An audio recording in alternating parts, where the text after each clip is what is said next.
Hello, my debrief of the day, deuxième journée ici au sommet du digital et j'ai le plaisir d'accueillir Séverine, directrice de la marque Orange, Anne-Sophie, alors Anne-Sophie, avocate, prends un micro, tu vas voir, c'est beaucoup mieux. Avocate chez LexCase. Voilà, et Frédéric Lefebvre, qui n'est plus ministre, qui n'est plus député, qui n'est plus maire, mais qui est au sommet du digital. Un citoyen engagé. Oui, ben on va y revenir. Je vais commencer par Orange, puisqu'on est accueillis sur le plateau Orange. Alors Séverine, c'est sommet du digital, Orange très engagé. Qu'est-ce que tu peux nous dire de ces 2 jours alors avec une journée aujourd'hui très intensive, qu'est-ce que tu peux nous dire de ce que tu as vécu, de ce que tu ressens de tout ça ?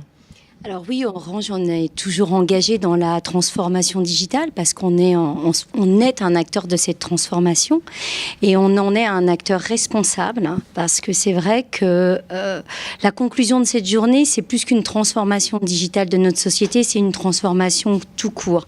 Et je dirais que le fond, le sens qu'on va donner à notre société, à la transformation qui est devant nous, prime sur le digital qui devient en moyen. On voit que l'humain redevient en centre et puis on se dit il y a des choses qui vont changer ou pas.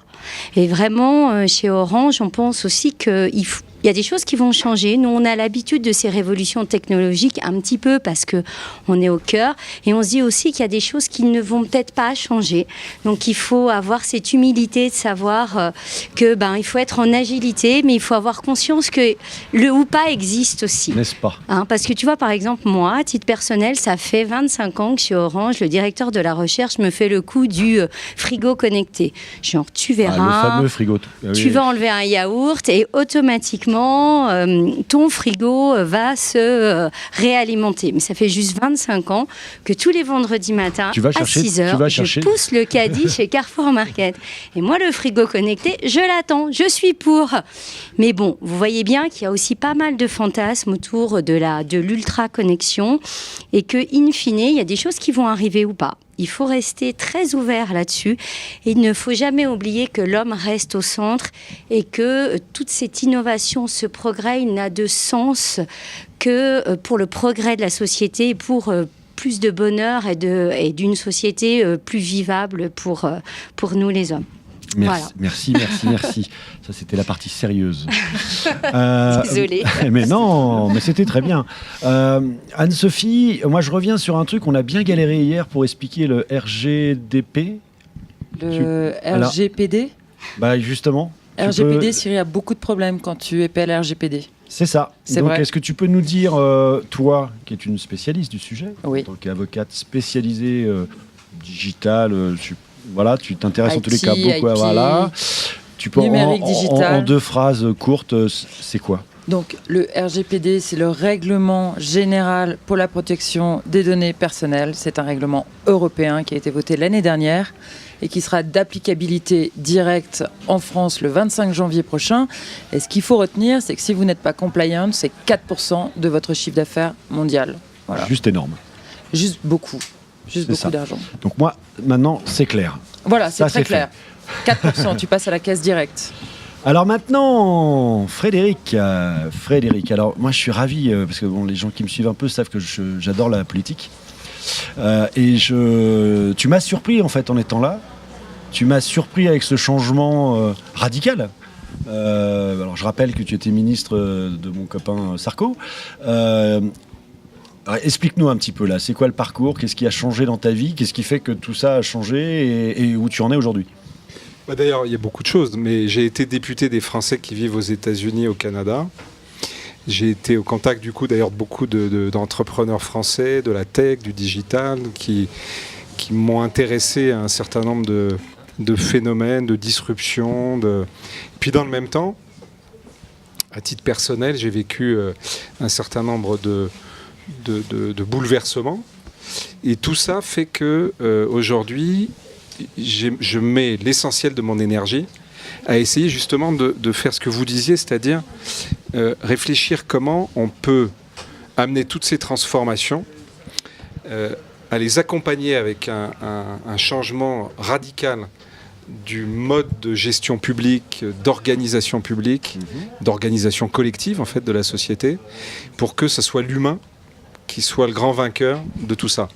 Et moi, je défends par exemple le revenu universel. Donc je voyage beaucoup. Je vais en Inde. T'as dû te faire des copains à l'UMP. Je me fais pas mal de copains à l'UMP, mais un peu plus globalement, parce que c'est même plus une question de parti politique. C'est qu'en fait, on a un système qui est arc-bouté sur des vieux schémas, qui se nourrit de ces vieux schémas. J'ai pu le rencontrer, moi, par exemple, sur des sujets comme les déchets. Les déchets, il se trouve que j'ai eu sur ma route une entreprise qui réussit à recycler plus de 90% des déchets. Qui a essayé de l'empêcher de vivre ? L'ADEME, parce qu'on vit, elle, du système en place, ou les concurrents de cette société qui ne sont pas nécessairement aussi performants qu'elle. Le système public, c'est exactement la même chose. Avant, il y avait un directeur d'hôpital, il y avait des infirmiers, des infirmières, des médecins, et puis dans le même temps, il y avait évidemment quelques directeurs adjoints, mais pas nombreux. Aujourd'hui, il y a de plus en plus de directeurs adjoints, il y a de moins en moins d'infirmières, et les médecins, on les décharge de leur fonction de soigner pour leur faire de l'administration. Donc on est dans une société qui tourne pas rond, avec un modèle social qui capte, si on prend tous les niveaux étatiques ou local, 30 milliards d'euros juste pour se nourrir.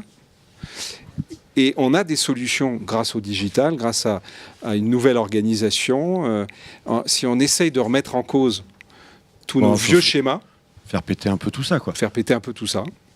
On a les solutions pour construire un monde différent où on va pouvoir éviter justement la captation et qu'un certain nombre de gens qui sont plus des producteurs d'emmerdement, de réglementation, de contrôle, aillent sur d'autres types d'activités, parce que je suis sûr que eux comme nous, ils ont des passions, ils ont envie de faire des choses. Il va falloir que tu embarques d'autres copains de la politique là-dessus. Mais on est en train d'y travailler, c'est sympa, y compris d'ailleurs Agir, qui est un mouvement qu'on a lancé. Tout à fait. On l'a lancé avec un truc un peu nouveau en politique, c'est-à-dire qu'on est 20 cofondateurs, il n'y a pas de président, on s'est organisé par projet, on s'installe dans un espace de coworking, on est en train de monter sur les idées une parité avec les citoyens. Voilà, on essaye d'amener des choses nouvelles. Bravo, en tous les cas, c'est de la transformation. C'est ça. Je reçois Jérémy, patron de Melty. Alors là, on est sur les... Bah oui. Je suis un petit peu en retard, je suis désolé, parce que je faisais le souffle du dragon d'Anne de Kerkhove, qui est un truc qui... oui, voilà. On a fait un petit tour de magie, c'est bien. On appelle ça une Nicolade. Tu connais.